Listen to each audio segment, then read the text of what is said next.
Avis vascular centre మన దేశంలోనే the best varicose vein hospital. నమస్తే రమగారు. నమస్తే జయ. రమగారు, మనం విక్రమ బేతాళ సిరీస్ లో ఉన్నాం కదా. సో భోజుడు ఎట్లయినా సరే మొత్తం అన్ని మెట్లు ఎక్కి తెలుసుకోవాలనుకుంటా ఉన్నాడు కదా. తర్వాత ఏం జరిగిందండి? సింహాసన ద్వాత్రింశిక తర్వాత భాగంలోకి వచ్చాం. రెండో రోజు భోజుడు మళ్ళీ బయలుదేరాడు సింహాసనం ఎక్కటానికి. కొంత పరివారాన్ని తీసుకున్నాడు. ఆయన మంత్రి సామంతులు కూడా కథలు ఆసక్తికరంగా ఉన్నాయిగా బయలుదేరారు. మొదటి మెట్టు మీద కాలేసినప్పుడు మొదటి మెట్టు ఏం మాట్లాడలా, వినోదరంజితం చెప్పేసిందిగా. రెండో మెట్టు మీద కాలు పెట్టంగానే అక్కడున్న సాలభంజిక మాట్లాడడం మొదలుపెట్టింది. ఏమిటి భోజరాజా, ఉత్సాహంగా ఉన్నావు? ఎక్కేద్దామనేనా సింహాసనం? నీకు విక్రమార్కుడంత ఉందా? లేదు కదా.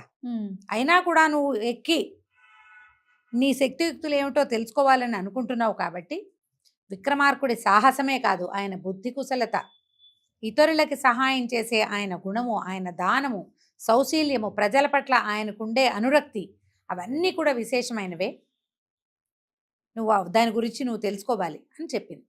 ఈ ప్రతిమ పేరు మదనాభిషేకం. మదనాభిషేక ప్రతిమ.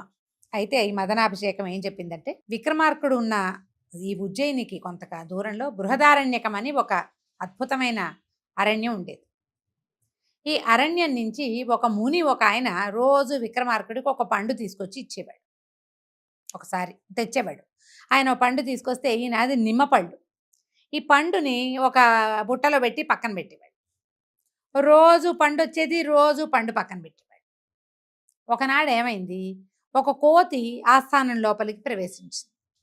వరుసగా ఒకదాని మీద ఒకటి పెట్టబడి ఉన్న ఈ బోలెడని నిమ్మపళ్ళని చూసేసరికల్లా ఒక పండు చేత్తో పుచ్చుకుంటే కోతులు మనుషుల్లాగానే వాటిని ఇట్లా చెక్కు తీయడానికి ప్రయత్నం చేస్తాయి. ఈ ఒలిచేసరికల్లా అందులోంచి మణులు రాలిపడ్డాయి. విక్రమార్కుడు ఆశ్చర్యపోయాడు. మణులు రాలిపడ్డం ఏమిటి, నిమ్మకాయలో మణులు ఏమిటి చూద్దామని అన్ని నిమ్మకాయలు ఒలిచారు. అన్నిటి నిండా మణిమాణిక్యాలు, వెలలేనివి, చాలా ఖరీదైనవి.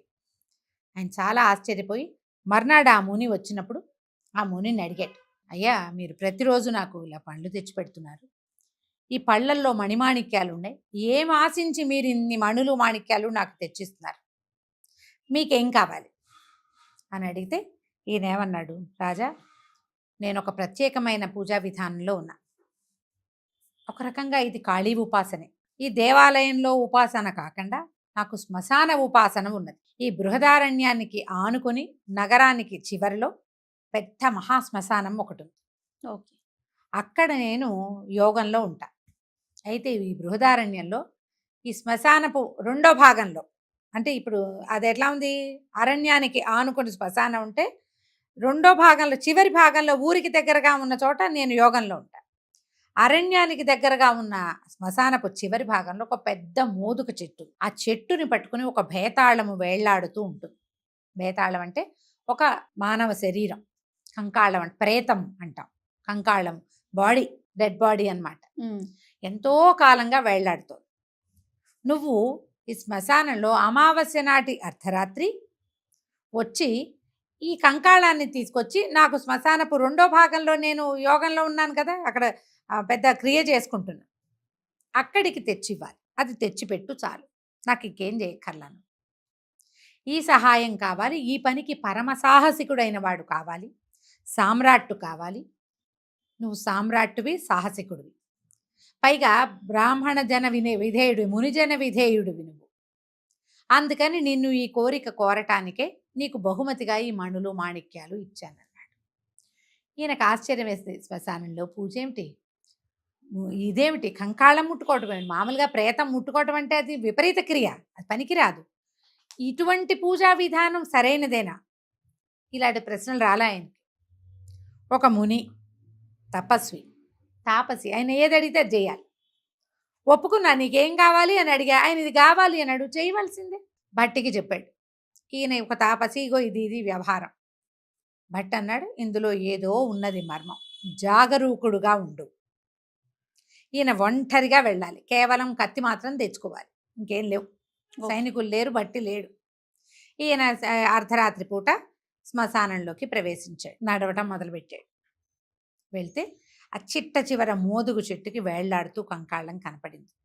దారంతా చితులు ఎన్నో, కొన్ని ఇంకా మండుతున్నవి, కొన్ని మధ్య మధ్యలో అయిపోయిన తర్వాత మధ్యలో శరీరాలు ఇట్లా లేచి నిలబడతాయి. ఈ మిగిలిన పాతి పెట్టబడిన శరీరాల్ని ఆశించి కొన్ని గోమాయువులు, రకరకాల జంతుజాలాలు తిరుగుతాయి. పిశాచ గణాలు తిరుగుతాయి శ్మశానంలో రాత్రిపూట. ఢాకినీ గణాలు తిరుగుతాయి. భైరవ గణాలు కూడా తిరుగుతూ ఉంటాయి. వాటి మధ్యలో నుంచి నడుచుకుంటూ పోయాడు. వెళితే మోదుగు చెట్టు కనపడాడు. చెట్టెక్కాడు. ఆ కంకాళాన్ని ఎత్తి భుజం మీద వేసుకున్నాడు. పక్క పక్క పక్క పక్క పక్క నవ్వటం మొదలుపెట్టింది. కంకాళం అంటే మృతదేహం కదా, అంటే అందులో ఏదో ఉన్నది శక్తి. ఈయన నిశ్శబ్దంగా ఉన్నాడు. శ్మశానానికి వెళ్ళేటప్పుడే యోగి ఏం చెప్పాడు ఈయనకి?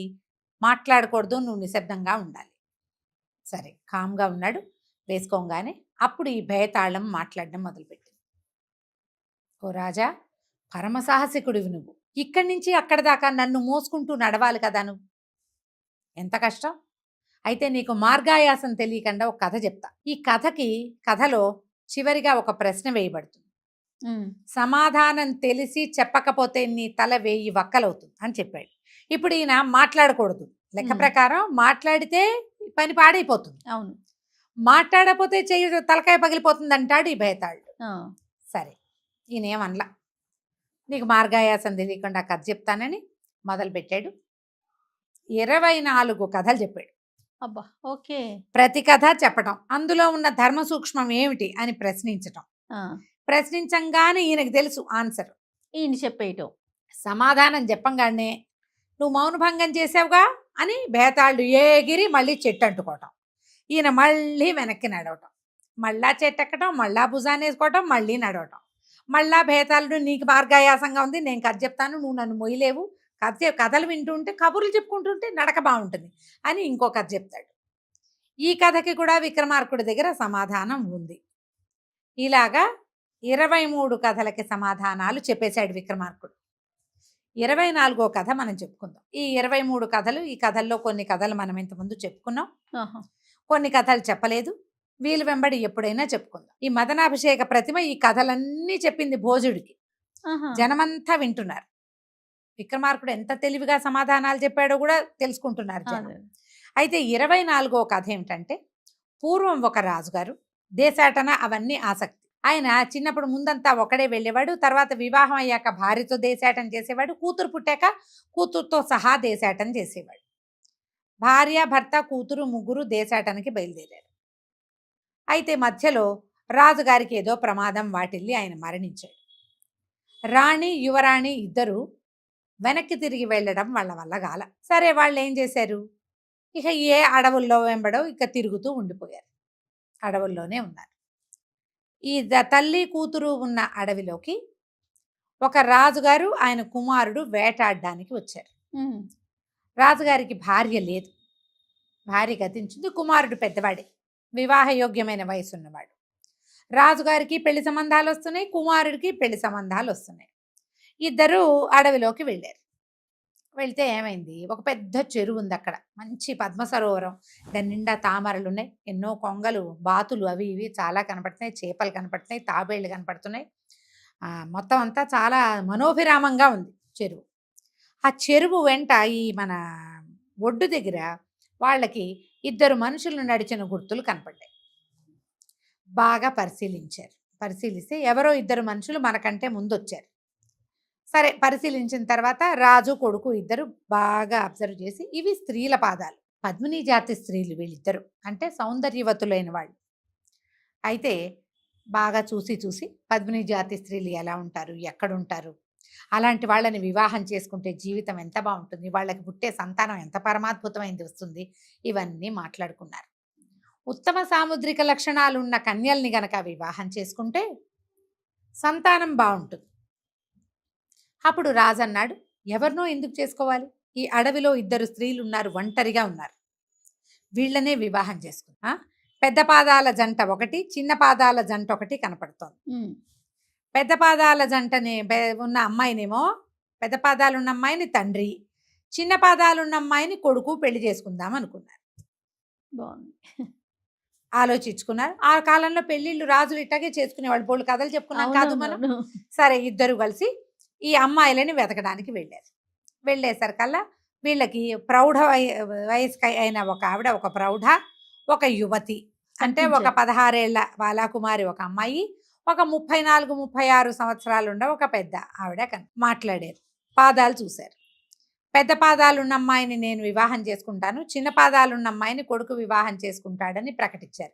వీళ్ళు ముందే ప్రతిజ్ఞ చేసుకున్నారు కదా, ప్రతిజ్ఞ ప్రకారం వివాహం చేసుకున్నారు. తీరా ఇక్కడికి వచ్చాక ఏమైంది?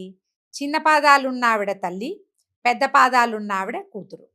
ఓహో. ఇప్పుడు తల్లి కూతుళ్లలో కూతుర్ని తండ్రి, తల్లిని తల్లిని కుమారుడు వివాహం చేసుకున్నారు. ఓహో.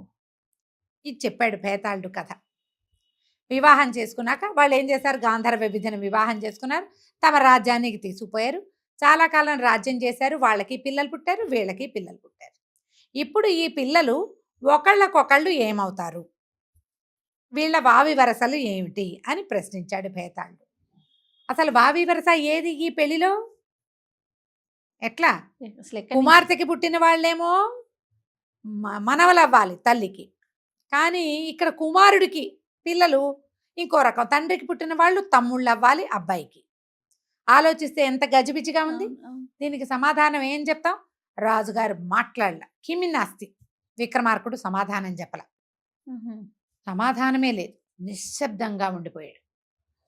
భేతాళుడిని భుజం మీద వేసుకుని నడుస్తున్నాడు.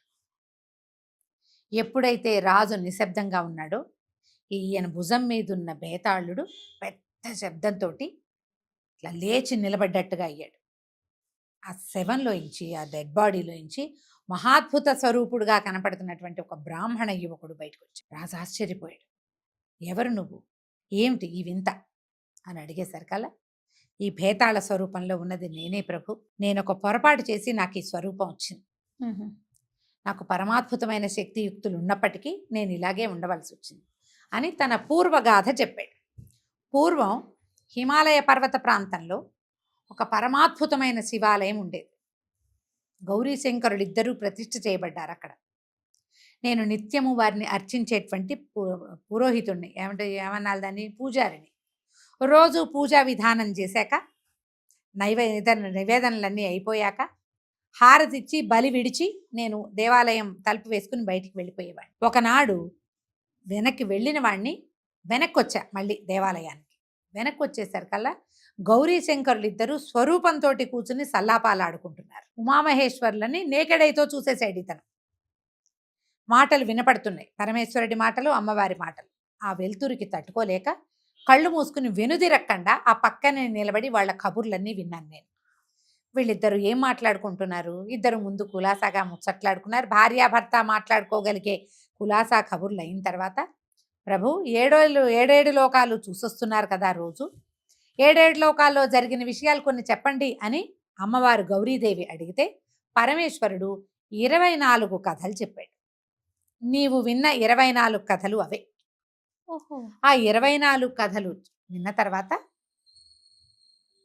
చెప్పిన తర్వాత వాళ్ళిద్దరూ మాయమైపోయారు. నేను ఇంటికి వచ్చేసాను.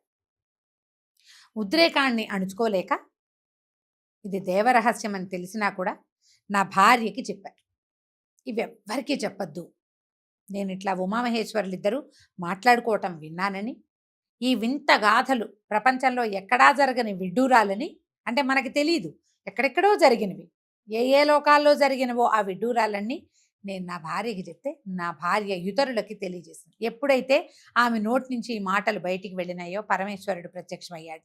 దౌర్భాగ్యుడా, నీకు పూజ చేసే అవకాశం ఇచ్చాను, చాలా సంవత్సరాలు నన్ను పూజించావు కాబట్టి నువ్వు మా సల్లాపం విన్నా నేను నిన్ను ఉపేక్షించాను. ఇతరులకి, ప్రజలకి తెలియకూడని విషయాలని నువ్వు విన్నా నేను ఉపేక్షించింది ఎందుకు? ఇన్నేళ్ళు నన్ను సేవించావని నువ్వు నీ భార్యకి చెప్పావు, నీ భార్య ప్రపంచానికి తెలియజేసేసింది. ఇంత పని చేసావు, మా సల్లాపాన్ని బయటికి చెప్పావు కాబట్టి నువ్వు భేతాళాన్ని వైపోవు ఓహో. అని నన్ను శపించాడు పరమేశ్వరుడు. పరిపరి విధాలుగా ప్రార్థించి పాదాలు పట్టుకున్నాను.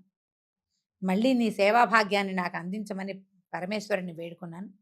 అయితే ఆయన ఏం చెప్పాడంటే, బృహదారణ్యకంలో మోదుగ చెట్టు ఉంది, 30 సంవత్సరాలు అక్కడ నువ్వు వేళ్లాడు. 30 సంవత్సరాలు అంటే అది 30 జన్మల పాటు అదే. ఇక్కడ వేళ్లాడుతూ ఉండాలి నువ్వు. అయితే ఒక రాజు ఈ 24 కథలు విని దీనికి సమాధానం చెప్పగలుగుతాడు. 24వ కథకి సమాధానం లేదు. ఎప్పుడైతే ఆ సమాధానం రాని కథని ఆ రాజుకి నువ్వు వినిపిస్తావో అప్పుడు నీ శాప విమోచనం అవుతుంది. కానీ నువ్వు వెంటనే నీకు మోక్షం రాదు. అతడు 2000 సంవత్సరాలు భూమండలాన్ని పరిపాలిస్తాడు ఆ రాజు. అతనిని సేవించు. ఆ సేవించిన తర్వాతే అతనితో పాటే నీకు మోక్షం వస్తుందన్నాడు. అందుకని నేను ఇక్కడ భేతాళంగా ఉండిపోయాను. ఈవేళ నీ వల్ల నాకు శాప విమోచనమైంది. నేను నీకు పూర్తిగా అనుంగు భృత్యుణ్ణి. నువ్వు ఎప్పుడు పిలిస్తే అప్పుడు పలుకుతా, ఎక్కడికి రమ్మంటే అక్కడికి వస్తా, నువ్వు ఏం చేయమంటే అది చేస్తా. నా వల్ల కానిది లేదు. ఎలాంటి దుష్కరమైన క్రియ అయినా నా వల్ల అవుతుంది. నేను నీకు వశుణ్ణయ్యాను అనేసరికల్లా ఈయన అన్నాడు, మరి ఈ భేతాళాన్ని తీసుకురమ్మన్నాడు కదా ముని, అతనికి మాట ఎట్లా తప్పని నేను? శవాన్ని తీసుకురావాలి, నువ్వు మాయమైపోయి ప్రత్యక్షం అయ్యావు, ఇలా అయ్యావు, ఇప్పుడు నేనేం చేయాలి అడిగేసరికల్లా ఈ భేతాళుడు అన్నాడు, ప్రభు అతను నేను అనుగ్రహించటానికి కాదు, నిన్ను బలివ్వడానికి చూస్తున్నాడు. ఆ యోగి తాపసి స్వరూపంలో ఉన్నవాడు, వాడు ఒక కాపాలికుడు. యోగి స్వరూపంలో నీకు కనపడ్డాడు. పరమసాహసికుడువైన నిన్ను గనక బలిస్తే అమోఘ వరాలు ఇస్తుంది అమ్మవారు. భట్టికి అమోఘ వరం లభించింది కదా, 2000 సంవత్సరాలు జీవించేది. అలాంటిది పొందటానికే అతని ప్రయత్నం చేస్తున్నాడు. నిన్ను సాష్టాంగ పడమంటాడు. సాష్టాంగ నువ్వు చేయగానే నిన్ను బలిస్తాడు. దానికి బదులుగా అతనిని బలివ్వు నువ్వు. నేను నీకు ఈ భేతాళ స్వరూపంలో నీ భుజాన్ని ఆశ్రయించుకుని ఉంటాను. నన్ను తీసుకెళ్ళి అక్కడ అప్పచెప్పు. నమస్కారం చేయమన్నప్పుడు చేయొద్దు. ఆ యోగినే గనక నువ్వు బలిస్తే అమ్మవారు నీకు ప్రత్యక్షం అవుతుంది. నీకు ఉన్న వరాలతోటి ఇంకా అమోఘ వరాలు లభిస్తాయి అని చెప్పి ఈ స్వరూపంలో కనపడుతున్నటువంటి భేతాళుడు మళ్ళీ ఈ డెడ్ బాడీ రూపంలో ఈయన భుజం మీదకి చేరిపోయాడు. దీన్ని మోసుకుంటూ, ఈ భేతాళాన్ని మోసుకుంటూ విక్రమార్కుడు శ్మశానపు 2వ భాగానికి వెళ్ళిపోయాడు. ఆ భాగంలో అప్పచెప్పాడు. అప్పచెప్తే యోగి చాలా సంతోషించాడు. నీలాంటి సాహసికుడిని నేను చూడలేదు. నీ అంతటి వాడివి నువ్వే. నీకు ఎంతో కరుణ లభించింది అమ్మవారిది. ఆ భేతాళాన్ని ఇక్కడ పడుకోబెట్టాను, ఒక ముగ్గులో పడుకోబెట్టించాడు. ఈ భేతాళుడు వశమవుతాడు. ఈ విక్రమార్కుడిని బలి ఇవ్వటం వల్ల అమ్మవారు ప్రత్యక్షం అవుతుంది. నువ్వు ఇక్కడ పడుకుని ప్రదక్షిణ నమస్కారం చేయి. ముందు దీనికి ప్రదక్షిణ చేయి, తర్వాత పూర్తిగా నేల మీద సాష్టాంగం పడు, నమస్కారం చేసుకుని నువ్వు వెళ్ళిపోవచ్చు. నేను నా పూజ పూర్తి చేసుకుంటాను అన్నాడు. అలాగేనని ఈ భేతాళాన్ని పడుకోబెట్టిన ముగ్గు చుట్టూతా ప్రదక్షిణ చేసి వచ్చాడు విక్రమార్కుడు. చేసి సాష్టాంగానికి పాదాల మీద ఊరికే మోకాళ్ళ మీద కూర్చుని దండం పెట్టిపోయాడు. యోగి అన్నాడు, అట్లా కాదు ప్రభు, సాష్టాంగం చెయ్యన్నాడు. ఈయన అన్నాడు, సాష్టాంగం అంటే ఎలాగండి, నాకు తెలీదు, నేను ఎప్పుడు ఇలాగే పెడతాను గుళ్ళో దండం అన్నాడు. యోగి అన్నాడు, కాదు ప్రభు, పడుకోవాలి నేల మీద, ఒక పాదం మీదకి ఒక పాదం ఎక్కించాలి, 2 చేతులు పొడుగ్గా చాపాలి. అలా నాకు రాదండి, నేను ఎప్పుడూ చేయలేదన్నాడు విక్రమార్కుడు. చాలా సింపుల్, చాలా సులువు, నేను చేసి చూపిస్తాను చూడండి అని యోగి ఏం చేశాడు, పడుకొని ఆ పక్క నేల మీద పొడుగ్గా పడుకుని కాళ్ళు చాచి ఒక కాలు మీదకి ఒక కాలు వేసుకుని 2 చేతులు ముందుకు చాపి నమస్కారం చేసి నుదుటిని కళ్ళని తాకించాలి, ఇట్లా ఇట్లా తాకించాలి. కిందకి పెట్టాడు. పెట్టంగానే ఈయన ఏం చేశాడు, ఓరలోంచి చంద్రహాసం తీసి ఒక్క వేటుతోటి ఈ యోగిని చాలా హతమార్చేశాడు.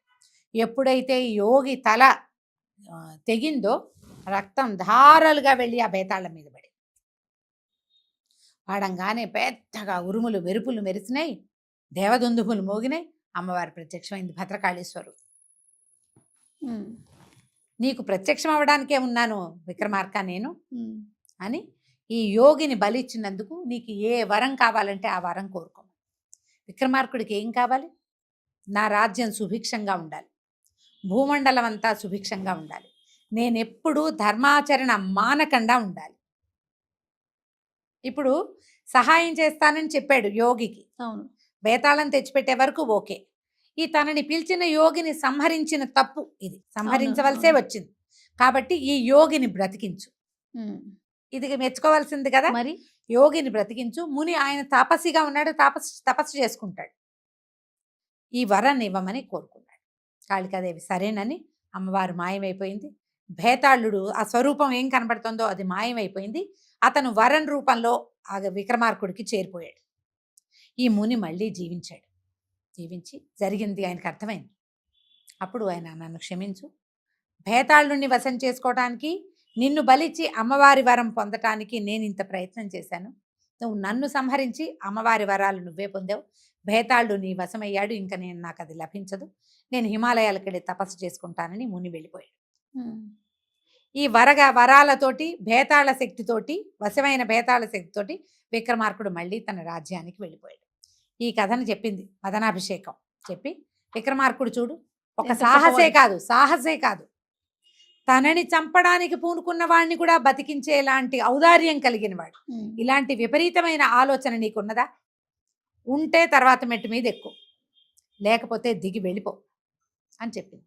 భోజరాజు ఈ మదనాభిషేక ప్రతిమకి ఒక నమస్కారం చేసి వెనక్కి దిగి వెళ్ళిపోయాడు. కానీ రాత్రి మళ్ళీ ఆయనకి మూడో ప్రతిమ ఏం చెప్తుందో, విక్రమార్కుడికి ఇంకేమైనా విశేష గుణాలు ఉన్నాయేమో, ఆయన ఔదార్యం ఇంకా ఉందేమో, ఇంకేముందో ఆయన చేసిన సాహసం తెలుసుకోవాలనిపించింది. తెలుసుకుందామని అనిపించిన తర్వాత నిద్రపోయిన భోజరాజు మర్నాడు ఉదయం ఏం చేశాడో మనం వచ్చే భాగంలో తెలుసుకుందాం. అద్భుతంగా ఉండే రమ్మగారు. విక్రమ బేతాళ కథలే అసలు అత్యద్భుతం. అవును. ఇవి ఇంకా బాగున్నాయండి. అవును. నమస్తే. నమస్తే.